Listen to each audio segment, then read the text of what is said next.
posture to avoid chiropractic problems. And Dr. Brian Kos will tell you your spine needs to last you a lifetime. So take care of your spine and take care of your posture. Very, very vital.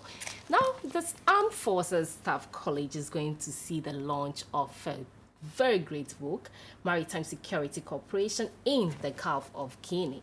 Prospects and Challenges.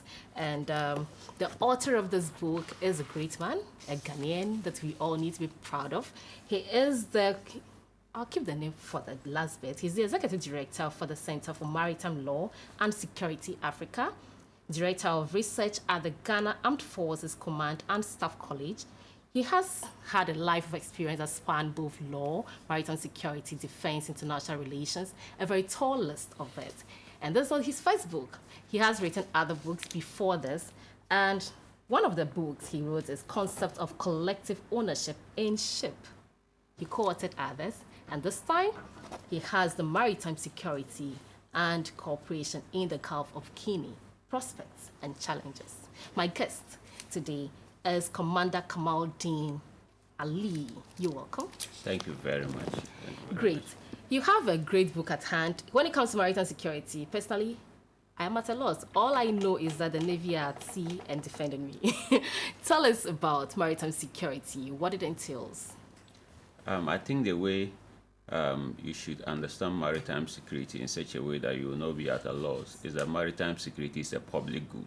Okay. It is a public good. We are not talking of anything that is too distant from us. Okay. We are talking about something that affects our everyday life. Each of us will have to consume goods and certain times services that are brought into this country. Mm-hmm. And we have hundreds, thousands of ships that are traversing the sea. And these ships are serving us, our economy. They are serving us as human beings, even bringing very critical supplies such as medicines to us. Okay. So that is what makes it a public good. Maritime security is a public good because we are looking at an environment that sustains our life. We are looking at the fisheries resources. We are looking at the oil resources. Mm-hmm. But finally also, it is also a public good because we are looking at an environment that can also affect or impact negatively on our life. It is a conduit, for example, for drug trafficking. It is a conduit for other illegal activities such as piracy. So collectively, you see maritime security as a public good and you can associate yourself with it. Great. But when we're talking about the security aspects of maritime, then it brings to mind whether there are insecurities or there are threats that we need to be mindful of. Are there any such? Well, certainly there are in each of the within each of the interests that we need to protect. Mm-hmm. There are either threats that are occurring or potential threats. For example, if we take fisheries resources are very critical to many aspects of our life. Critical as food, critical to our industry. It serves as a source of income for our coastal communities. We derive income in terms of foreign exchange from the fish that we export. And within fisheries, you can have, and you do have illegal fishing activities. And illegal fishing activities is one of the threats that undermines our security in fishing. Okay, so these are all aspects that we put together to call maritime security. You need to ensure that things are done right on the sea. You need to ensure that things are done right on the sea. Does it include the harbors as well? Certainly, the last point of the chain of activities when it comes to maritime interests is ultimately the port. So port security is an important component of maritime security. Okay. So you have written a very good book. I won't be too sure about good because I've not read much of it. But then very beautiful, I can see for now, yes, book that you're going to be launching. On page 313 of it, I see a diagram. It says Maritime Security Cooperation. So you have given some 3 dimensions to it. If you could explain what you mean, I'm sure that is like a summary of the entire book, sort of. Certainly. You got it right. And the external look of the book reflects what is inside it as well. Wow. Yes. On that diagram, it summarizes the conclusions of the book. Okay. And you're looking at maritime security with 3 dimensions, or ocean governance generally with 3 dimensions. You're looking at the regional, you're looking at the national, and you're looking at the global. Okay. The regional largely is the what I would call the most active platform that or approach to ocean governance, Okay. because you can always do things at the national level, but you need to coordinate that effectively with the regional. So we tend to look at maritime governance from a regional point of view as a minimum level. But the regional will then have to embark, or if you want, take upon the national, and then also take upon on it the global interest. So that is why when you look at the diagram which concludes the book, you have the regional seen to be carrying the national and then the global. It means that the regional then become it is more like the spearhead when it comes to ocean governance. Then you can also talk about 3 critical factors that are needed to ensure effective ocean governance. You are looking at legal frameworks. And here we are talking about effective legal frameworks. We are talking about it at the national level. If you look at Ghana, for example, what is the state of our legal framework when it comes to ocean governance? Remember that we have to govern on land, and we govern on land through what legal frameworks. Yeah. And the same way, if we are to govern the sea and protect our critical interests at the sea, we must as much as have as many legal frameworks as possible in each of the areas of interest that we have. And this is just the national dimension. Then you are supposed to then have the regional dimension when it comes to legal frameworks. Then we should have a well-defined concept of security. And that's why I said security, maritime security is a public good. If you look at maritime security as just Navy at sea, trying to intercept or interdict a vessel that is doing illegal activity, then you have a very narrow approach to maritime security. But when we look at it as a public good, it means we are defining maritime security in a very deep way, and by doing so we can then all understand its value. So that's what we call the second critical factor, which is a well-defined concept of maritime security. Then you are looking at governance. What we do at sea, there is a connection between illegal activities at sea and then illegal activities on land. After all the people that go to sea to conduct illegal activities don't ultimately leave at sea, they come back to land. So there's a connection between the two, and you are looking at governance on land so that it can impact and enhance ocean governance, and you are also looking at effective ocean governance so that it can also support governance on land.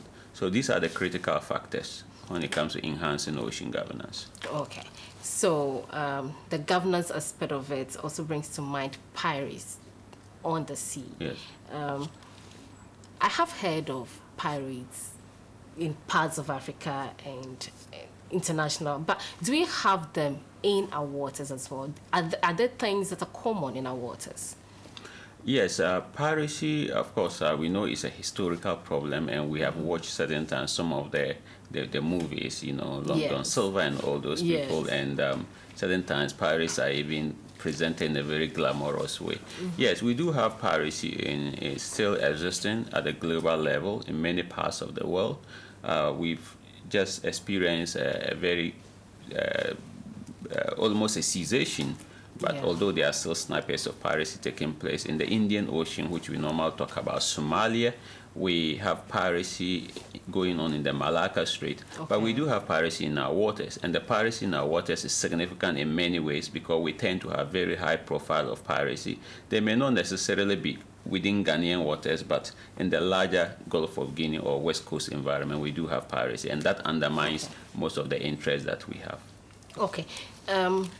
Your experiences and laurels actually projects you as somebody who loves the sea, because everything you seem to have done is in connection with the sea, law, international relations, defense, all these.